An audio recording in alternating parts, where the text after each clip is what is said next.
Bonjour et bienvenue sur Décideur TV. Aujourd'hui, nous sommes avec Lionel Canesi, président du Conseil national de l'Ordre des experts comptables. Lionel Canesi, bonjour. Bonjour.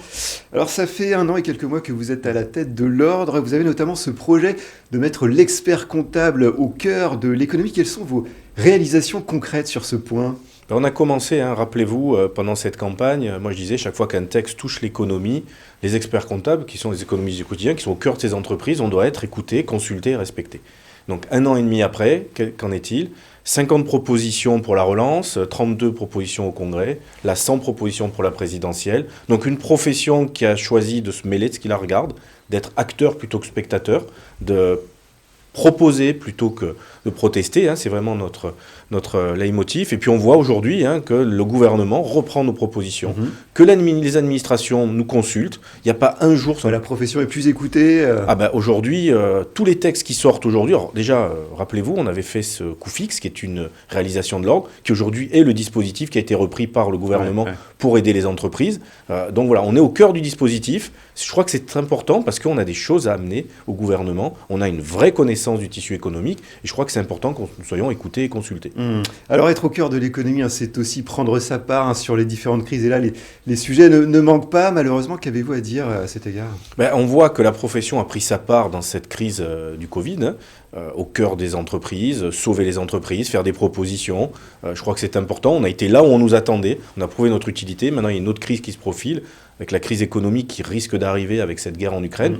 On sera toujours aux côtés des entreprises. Je crois que c'est notre ADN vraiment d'être auprès de ces 3 millions de TPE-PME et de les accompagner, et de les sauver. Et voilà, je crois que c'est important que les experts comptables, nous soyons aux côtés de ces entreprises. Alors, autre sujet, la présidentielle, l'Ordre des experts comptables a formulé 100 propositions à l'attention des candidats. Alors, pouvez-vous nous en dire davantage ? Là, pareil, même volonté de se mêler, se mêler de ce qui nous regarde. Voilà. Je crois que c'est important. Moi, je veux qu'on soit acteur plutôt que spectateur. Donc on a fait 100 propositions. Alors, on aurait pu en faire beaucoup plus, mais on s'est limité à 100 propositions avec 5 grands sujets. Mais le sujet principal, c'est la volonté de voir quel peut être le statut de l'entreprise demain. En se disant, pas de limite. Parce que souvent, on se dit ça, on ne peut pas, parce que... Non, on veut rêver le statut de l'entrepreneur de demain. On veut acculturer nos TPE-PME à l'enjeu écologique, prendre les choses en main. On veut aussi sauver notre modèle social. Là aussi, on a des choses à dire. Par exemple, on propose de mettre en place la TVA sociale, de mettre en place une micro-taxe sur les mouvements financiers et d'enlever toutes les cotisations sociales des salaires. Choc de pouvoir d'achat, financement de notre modèle social par les importations et favoriser ceux qui produisent en France. Ça, c'est de vraies mesures. On propose aussi, parce qu'on a aussi des experts comptables qui ont des mandats publics, des idées pour réformer la vie publique. Et puis, l'ultramarin. Je crois que c'est très important aussi que nous ayons des propositions pour nos territoires ultramarins qui ont des problématiques complètement différentes. Et donc, nos experts comptables de ces territoires ont apporté aussi leur pierre à l'édifice. Et alors, quels sont les retours des candidats sur ces différentes propositions ? Les retours sont pratiquement unanimes aujourd'hui des équipes de campagne. C'est un gros travail de qualité, des économistes du quotidien. On voit que les experts comptables sont au cœur de ces TPE-PME. Vous avez le sentiment d'être entendu ? Voilà, on est entendu. On est en contact avec toutes les équipes de campagne aujourd'hui. Et puis, c'est le retour qu'on a, puis des différents interlocuteurs. J'ai amené les 100 propositions à quelques ministres qui sont en charge aussi de nos secteurs. Et le retour est plutôt unanime. On reconnaît la qualité de la profession et son utilité au cœur de l'économie. Alors, un autre axe fort de votre projet en tant que président de l'Ordre, c'est celui de l'indépendance numérique des experts comptables. Alors, quelles sont, là encore, vos actions concrètes en la matière ? On a commencé, parce que moi j'ai une feuille de route, j'ai été élu sur une feuille de route, donc on a 3 sujets qui sont principaux sur le numérique. Il y a la data, comment la profession peut s'approprier la data et être moteur en fait dans les analyses, dans la compta prédictive, ça c'est le premier sujet. Le deuxième sujet, c'est la facture électronique, qui est le sujet majeur de la profession pour les 10 prochaines années. C'est le sujet majeur. Si on loupe ce sujet, ça va être compliqué pour la profession.